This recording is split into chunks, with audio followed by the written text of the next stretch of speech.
হে আল্লাহ, আমি জানি এই দুনিয়া আপনার দেয়া একটি পরীক্ষার স্থান, কিন্তু কখনো কখনো আমার পেরেশানি এত বেড়ে যায় যে আমি বুঝে উঠতে পারি না কি করব, কোথায় যাব। আমার হৃদয় ভারী হয়ে যায়, চারপাশ অন্ধকার মনে হয়।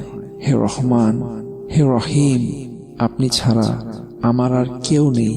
আপনি আমার একমাত্র আশ্রয়।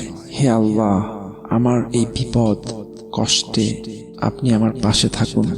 আমাকে ধৈর্য দিন, আমাকে শক্তি দিন, আমার হৃদয়ের অশান্তি দূর করে দিন। আমাকে সঠিক পথ দেখান। যেখানেই আমি হারিয়ে যাই না কেন, আপনি আমাকে ফিরিয়ে আনুন। হে মালিক, আপনি আমার সব দুঃখ কষ্ট দূর করে দিন। আমার জীবনের সব বোঝা হালকা করে দিন। আমাকে এমন পথ দেখান যেখানে শান্তি আছে, যেখানে আপনি আছেন। আমাকে আপনার রহমতের ছায়ায় আশ্রয় দিন।